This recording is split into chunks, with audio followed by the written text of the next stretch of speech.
ini tenun. Kalau ibu-ibu atau orang-orang dari luar Sulawesi Selatan mau beli sutra, silakan. Banyak di Sumbawa dan ini asli. 80%, 90% kalau mau beli tenun. Ya, ini pakai terutama orang yang masuk ke Sengkang, daerah Sengkang. Wah, Sengkang asli. Kalau ini bagaimana bangunan ini, rumah atas ini, Bala Lumpur ini dibangun. Pertama Pak, atap. Orang Bugis atau orang Makassar tidak pernah pakai genteng. Kalau rumah adat tidak pernah pakai genteng. Ada yang tahu kenapa tidak pakai genteng? Sekarang karena ini sudah tidak ada lagi, susah dicari atap ini. Kenapa tidak pakai genteng? Karena genteng itu terbuat dari tanah. Tabu bagi orang Bugis atau orang Makassar, tanah di atas orang yang masih hidup. Iya. Makanya dia meskipun panas dia pakai seng. Dan kemudian ini adalah naik. Kalau orang Bugis Makassar itu ada namanya siri. Jadi kalau orang mau pergi melamar harus melalui tiga jendela.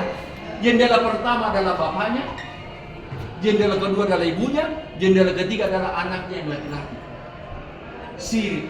Kalau di Sulawesi Selatan ini masih sampai sekarang, apalagi orang Makassar itu masih berlaku budaya siri, apalagi dia juga di daerah Bugis yang masih kental adat istiadatnya, makanya dia naik sampai atas. Tidak mudah. Makanya sekarang ini peradaban pergaulan harus selalu diikuti oleh di konsultasi sama orang tua mereka. Karena tidak banyak yang lari kawin siri namanya. Kawin siri. Kalau orang Sulawesi Selatan ini pasti tahu kawin siri. Titiplah di Pak Imam. Nanti Pak Imam yang menjadi negosiator penghubung antara dua keluarga. Dan si laki-laki dan perempuan tidak bisa keluar jauh. Kalau ketemu di jalan, itu dibunuh.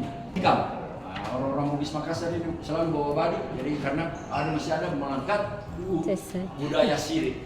Tetapi dalam bahasa adat yang berbau dari para satu.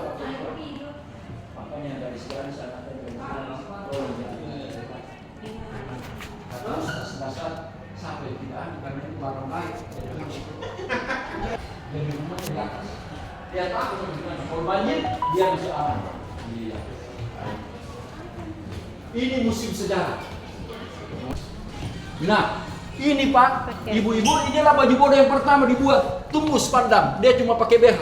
Sekarang sudah tidak bisa begini lagi karena sudah termasuk dalam syariah itu melanggar. Ya. Jadi dulu orang-orang Bugis Makassar, penghulu saya masih dapat Pak. Mereka tidak pernah pakai baju yang tebal sekarang. Tembus Pak. Tinggal pakai Kristen. Tetapi mereka tidak pernah lepaskan tradisi mereka. Bila ada yang meninggal, tidak langsung dikuburkan. Bila ada yang meninggal tidak langsung dikuburkan. Kenapa? Ini disimpan bertahun-tahun. Dulu sebelum ada formalin. Kalau beli mayat yang meninggal Pak itu pakai daun-daun.